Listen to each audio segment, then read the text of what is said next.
Now let's look one more time at this old photograph. Remember these guys? From left to right, you've got Harry Donenfeld and Jack Leibowitz, the two guys who, well, Detective Comics was really founded by Major Malcolm Wheeler Nicholson, but they're the ones that came in, supplied the money, and basically took it over. And there on the right is Harry Donenfeld's son, Erwin Donenfeld, who became a junior partner upon graduating from college in 1948. And by the 1960s was the executive vice president. Okay, Harry Donenfeld, still the owner, hadn't really been involved in the operations in years, whereas Jack Leibowitz was president and running the business end of things.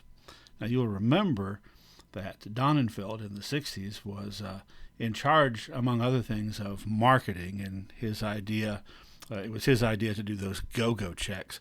And I showed you this picture when we looked at them.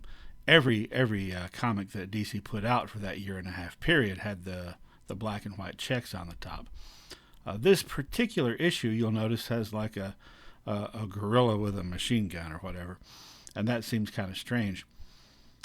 Erwin Donenfeld had read somewhere that every time there's a gorilla on the cover of a comic book, sales go up a little bit. So he had a rule that at least one DC comic book each month had to have a gorilla in it. So, where could you go wrong with a guy like that in charge? Well, with the extraordinary popularity of the Batman TV show, DC Comics had become an extremely hot commodity. And I had hinted at this earlier when I talked about how Martin Goodman was trying to leverage Erwin Donenfeld into allowing him to expand the distribution of his comics and to have more Marvel comics out there. And part of his argument was, we're all trying to sell these businesses. We got to make them as lucrative as possible, and that was in fact the case, right? Because it was a seller's market for comic book companies in the 1960s, by the late 1960s, because of the combination of Batman's prominence in pop art and the popularity of the TV show and the extreme popularity also of the Marvel superheroes. So, the company that would later be known as DC and had earlier been known as National Allied Publications and had by now become renamed National Periodical Publications, was sold to the Kinney National Company, which not long after that was bought up by Warner Communications, which also was the owner of the Warner Brothers Film Studio. Now, later on, there was a merger between Warner Communications and Time Magazine, and you got Time Warner. Some iteration of Warner, as in the Warner Brothers, who were those movie producers back in the early days of movies, some iteration of Warner has owned DC Comics ever since, for the last 50 plus years. Well, Jack Leibowitz, when selling the company, his share of the company, to Kinney National Company, because he was a pretty shrewd businessman, he had kind of maneuvered himself a position on the board of directors of Kinney. So in return for selling them DC Comics, they had to give him a seat on the board of directors. And so they did. Donenfeld didn't ask for that, probably wouldn't have got it if he had. Jack Leibowitz was very highly regarded for his business acumen. So Donenfeld was expecting to just continue in his position as executive vice president, kind of generally overseeing the comic book end of things, now that the company had this new owner, not knowing that they were going to have another bigger new owner soon. But it was not to be. It was not to be because the new owners wanted DC Comics, their new property, to be profitable, to be as profitable as possible. They wanted to shake things up because this upstart company, Marvel, well, they weren't really an upstart company, were they? They started in 1939, but they were relatively an upstart in comparison to numbers, money, and popularity. They were gaining on DC. And the reason they were gaining, and we talked about this before, is because of their popularity with teens and college students. And, well, Irwin Donenfeld did not have his finger on the pulse of teenage America in the 1960s, and neither did a lot of the other people who were in editorial positions or a lot of the writers and artists, many of whom had been plugging away for 30 years or more.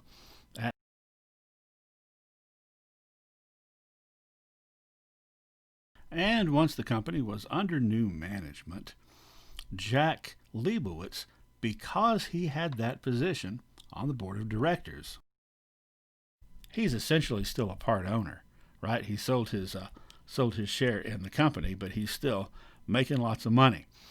Irwin Donenfeld is sent packing. He is sent home. He is cut out of the whole equation. And instead, Carmine Infantino, who was a longtime artist for DC since the 1940s, and who had co-created the New Flash and started the Silver Age, and who had been kind of headhunted by Stan Lee. Remember in 1966 or so, Carmine Infantino was doing almost all the covers at DC. That was practically all he was doing. And Stan Lee came along and offered him more money to come to Marvel. And Irwin Donenfeld said, we can't match the money, but we can make you the art director and put you in charge, give you a challenge to try to boost sales. Well, he got another promotion not long after that one, when Irwin Donenfeld was kicked out. Carmine Infantino became the editorial director of DC Comics in 1968. In 1971, he would have the have another promotion as publisher, which he would hold until Jeanette Kahn replaced him several years later in the late 70s. So, shake things up. A lot of these old folks have got to go because they don't understand the young people. So Wayne Boring, the guy who drew practically all the Superman appearances in his own book and Action Comics in the 1950s, the guy who basically set the look for 1950s Superman, well, he had already been nudged off of Superman in the early 60s and replaced by Kurt Swan. But he was still doing other stuff, but not anymore. Don't need you anymore, Wayne. You're boring. Jim Mooney, who had been around for like 20 years at least, he was let go. He was another artist, and he wound up. Now this is kind of ironic. He was let go because he's not hip like the people over at Marvel that are attracting the young kids. He wound up doing most of his work for the rest of his life at Marvel. Otto Bender, remember him? We've mentioned him a lot. He was one of the top writers for DC in the 1940s. And Jerry Siegel. Jerry Siegel had still been working away as a writer at DC, not on any of the high-profile things, but he was still making a living. He's got to go. That's how he wound up in the late 60s, also at Marvel. They didn't really have much for him, and like I mentioned earlier, there's stories of him being in his little semi-office cubicle under the stairs. Kind of a sad thing. Joe Shuster had been, he had reached the point in the 1950s that he was doing, he was drawing bondage porn And then his eyesight continued failing him, and he couldn't be an artist anymore. So anyway, they're all out. And instead, they bring in Joe Orlando. Well, they bring in Dick Giordano. Dick Giordano, who was the chief editor at Charlton Comics. So they lure him away, make him an editor at DC. They also have three artists who've been in the business since the 40s. Joe Orlando, that we've talked about, and then we talked about his long and very successful career and leadership at DC Comics. Joe Kubert, and Mike Sekowsky. We haven't really talked much about him. He also was an artist that had done a lot of the early Silver Age DC stuff, a lot of the Justice League stuff. So those three guys are made editors. Since the guy in charge of editors is a former artist, he's confident artists know what they're doing. Still in the editorial chairs, Mort Weisinger and Julius Schwartz, those childhood friends, still at it, decades after they had gotten started. So they managed to hang in there. Schwartz for several more years, many more years. Weisinger winds up retiring around 1970. Now, they're all out. Oh, yes, of course, Erwin Donenfeld is out. Okay, well, they bring in Dick Giordano. There he is.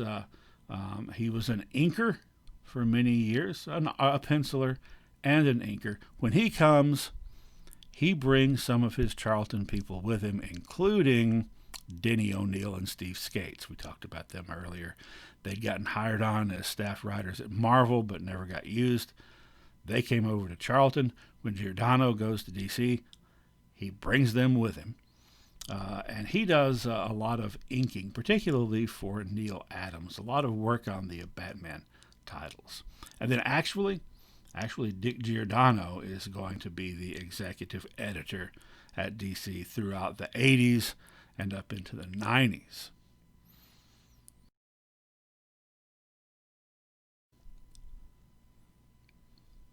Well, DC had their sale.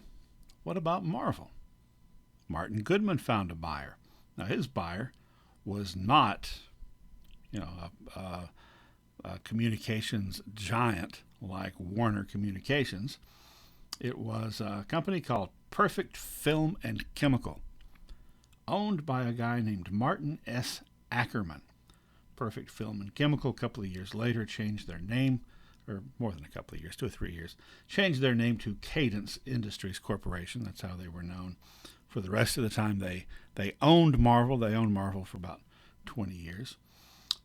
Ackerman was, well, he wrote a book after all this, 1976, called Money, Ego, Power, a manual for would-be wheeler dealers. So that should tell you something about Martin Ackerman. He was a lot like Harry Donenfeld, actually. He was a lawyer who specialized in mergers and acquisitions. He was I guess today you would call it a venture capitalist. He would come in and buy up companies and then maximize their profits and then often sell them or close them down. He came in and was able to buy Curtis Publishing in 1965 that made magazines because, they needed money to pay off a loan. And so that was a very Donenfeld-like move. He wound up owning the whole thing, which kind of came in handy once they owned Marvel, because there was also a company that was attached called Curtis Circulation. So they didn't have to rely anymore, as of 1969, on the company that owned DC to do their distribution. So they were able to have as many books as they wanted. Anyway, what kind of a deal was it? Well, Martin Ackerman was, a wheeler dealer. He was kind of like a shark, I guess you could say. And Martin Goodman would have been that kind of person if he had had the skill for it. He definitely wanted to be, but he made a lot of bad business decisions, and this may have been one of them. He didn't get much money for Marvel, comparatively. It may have seemed like a lot at the time, but Jack Kirby later said that for what he got for Marvel, it wasn't even worth selling Ant-Man for that. He did, however, he did come out ahead of Irwin Donenfeld in that Martin Goodman was able to retain his position as publisher, even though he was no longer the owner. So he remained the publisher of Marvel Comics for about 5 years after this, and then we'll see how that ends later on. So both companies, Marvel and DC, have taken advantage of this surge in popularity of comic books and superheroes to sell off these companies to larger corporations. Now, what's going to be the result of that? We saw the result at DC. They kind of came in and cleaned house.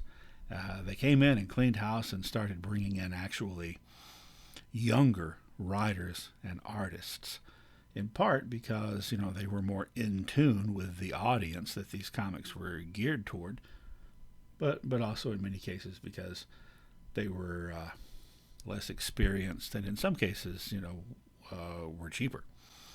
Anyway, so that's DC. What happened at Marvel? Well, there was a change. There was a sea change in how administration acted, essentially, because now, you see, now there's a different focus, and this is true at DC and Marvel. Before 1968, the focus of both those companies was to make comic books, to tell stories that customers would buy, generally thinking it was going to be underage customers, but more and more, older customers as well. Stories that would keep people coming back for more. That's not what Jack Leibowitz sold to DC or Martin Goodman sold to Perfect Film and Chemical. They sold an intellectual property. They sold something that can be licensed as a commodity in itself, to for other things, a brand, essentially, for toys, for movies, for snack food, for cereals, whatever. And in order for that to happen, those properties, those intellectual properties, had to be recognizable to a much larger audience than just the audience that bought comic books. That property had to be easily understandable, and it had to be consistent and not change much.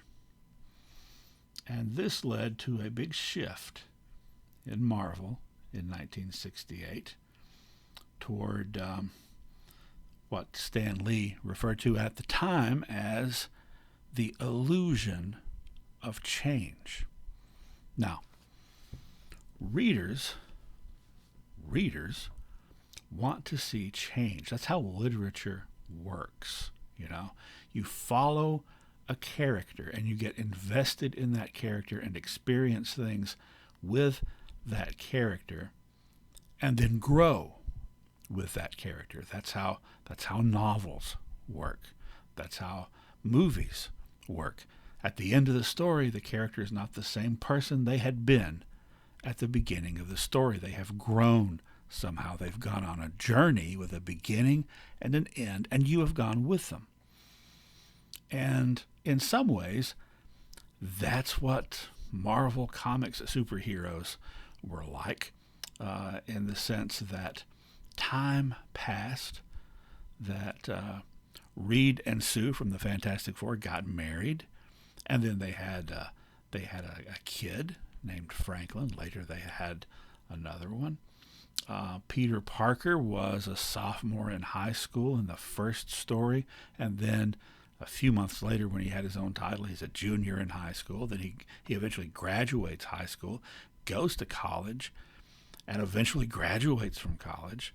And his life progresses, and you have followed him. And he's along the way, he's encountered all these other characters, allies in some cases, villains and enemies in others, each of whom has contributed to the story and to the overall arc of the character, the growth of the character. But the problem is that if your character is no longer primarily a vehicle for telling a story, and stories by their nature have a beginning, a middle, and an end, but instead a licensed property to put on other things so as to sell them, then that character can't change. However, readers want change. Readers and viewers want to feel like the story they are experiencing has verisimilitude, which means the feeling of being real. They want to experience that. It's cathartic, right? And yet you can't do that anymore with these characters. So you have to give them the illusion of change. You have to make it seem like you're telling a story that actually matters, and that you're changing the status quo. But it's like a yo-yo. It will always snap back to where it was, to what is recognizable to the broadest possible group of consumers. And I have here, just as an example, the many deaths of Aunt May. So Aunt May is a linchpin in the life of Peter Parker, alias Spider-Man, his elderly, always ailing aunt, always on the verge, always on death's door. 1979, they finally went ahead and killed her. And that was a moment of horrible grief, until Peter Parker found out, she's not really dead. It was all a scam from this villain, right? Then in the 90s, they killed her again. But the story was rearranged so that it would bring her back. And then in 2006, 2007, they killed her again. And the way they brought her back that time, well, I'll have a lot to say about that later. That's why I don't like John Quesada. Point is, things keep getting changed back.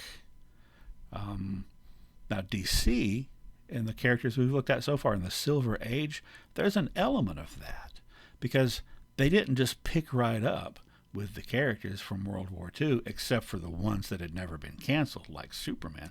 But eventually what they did was they explained, okay, that was an alternate reality Earth, and those people have aged, and now we're following the stories of heroes on a different Earth that we're on, theoretically, and now we're following their stories.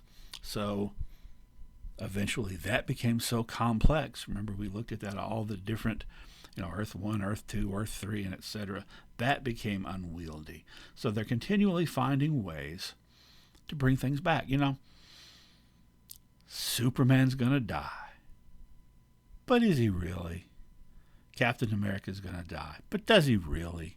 Right? Everyone knows that character will be back. Now, there'll be someone else temporarily taking over, but it is always understood that the very character that made that hero popular, the identity, is always going to come back. So no matter how many times you kill Aunt May,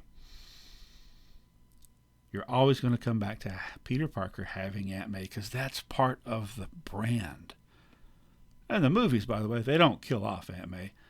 They just make her progressively younger and younger in each iteration of Spider-Man. But essentially what you got to have is this set of heroes and their main supporting cast that people are familiar with, even if they don't buy every comic book. People are familiar with, and they can't change that much. They have to be frozen in time, like the kids on Peanuts, who are perpetually in like the 3rd or 4th grade. They were for 50 years. Or the Simpsons, Bart Simpson has been in the fourth grade since well before most of you were born. Since I was just out of high school, and I'm 52, he's been in the fourth grade that long. So that's what winds up happening. So that was one problem that developed. And that's got to be dealt with, right? A few years ago, back in 2007, a certain enterprising graduate student, history graduate student studying to be a history professor that I happen to know fairly well. I've known him all his life. Troy D. Smith wound up putting together a timeline, sort of like a collapsible and expandable timeline to explain how time can be made to work in the Marvel universe, which was 45 years old at that time. And I wrote this thing up just because I'm a historical nerd and a comic book nerd, and I have to make things make historical sense. And I put it as a comment on what was then a very popular comic book website, Wizard, and it got shared and shared and reshared. And here it is being reshared in the very article. I Googled sales records from 1968 and 69 so I could compare them. And there's this website that's got all the sales information. And they also have my timeline and my comments on it. And actually, within a year or two after I had written this, Marvel was using it. Marvel was using it to refer back to previous adventures and when they happened, up until 2012 or whenever it was, when they retconned the whole universe for the first time, like DC had. Anyway. So that's one problem. Your characters can't change. That limits your storytelling ability and builds in reader frustration, because readers don't want to follow along all these adventures and see a person grow and then see it start all over again, right? Just over and over and over, so that it doesn't matter. So that's a problem. Another problem is that Marvel started putting out a lot more books, a lot more titles, because they could, and so they did. But what does that mean? Well, as they put them out, they also raised the price. They and DC. Industry-wide prices went up from 12 cents to 15 cents, and a couple of years later to 20 cents. So they're charging more money, and they're putting out more titles, so they should be making a lot more money, right? Well, that's what they thought. But that's not what happened. Because if there's that many titles, readers who are fans that bought 8 comic books a month and could keep up with the whole Marvel universe are going to get overwhelmed. They can't keep up with all of it because it's getting more and more expensive. And so they become less invested in it. They become less interested in it. And that's exactly what happened. Profits actually started going down. 1968 was the high water mark of the Silver Age, although it still was a far cry from the Golden Age. But comic sales briefly went up in 1966, 67, 68. And then Marvel and DC, their sales started to go down, precipitously go down. Now, not only was there the problem that there's too many books, but Stan Lee had been writing almost everything. He can't do that anymore once they've got 20, 30 titles. So he's only going to write select ones. That means it's going to be less uniform, right? It's going to be harder to make them all tie in together. You've got, well, essentially, there were just 2 or 3 pencilers that were working for Marvel in the early 60s. And by the end of the 60s, they'd all gotten ticked off. Jack Kirby he was already getting a little tired of Stan Lee being a glory hound. And when this new administration came in, Um, they gave him a hard time and treated him like, they didn't even know who he was when he was one of the giants of the industry. Things that he asked for, like getting some of his original art back. He does the art, they make it into the books. He wanted those drawings back so he could sell them, you know, at auction, make a little extra money. They were his, he drew them, but yeah, somehow or other they just got lost and they weren't returned.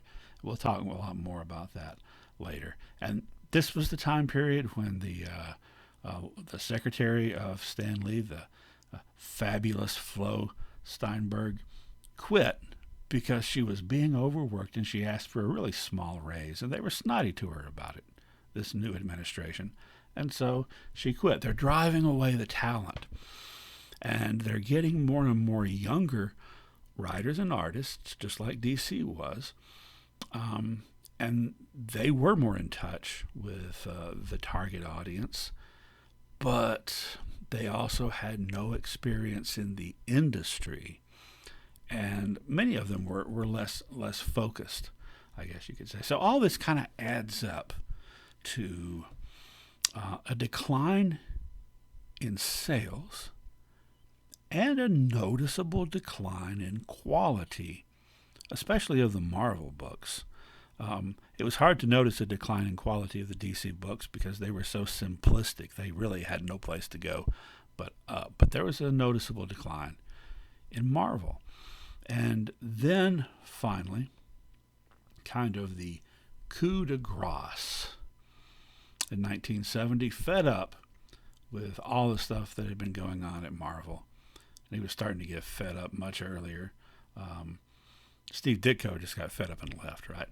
Jack Kirby started negotiating. He started secretly negotiating with DC, just like he and Joe Simon had done back in the early 1940s, actually. Here he is again doing it 30 years later, and he jumps ship. 1970, leaves Marvel, goes to DC, signs an exclusive contract that gives him creative control. That's what he wanted, creative control over the characters he created and credit, full credit for plotting the stories and for scripting them when he scripted them. Now, he was like Steve Ditko, and this is true. They co-plotted all the stories, but they didn't get that credit at Marvel.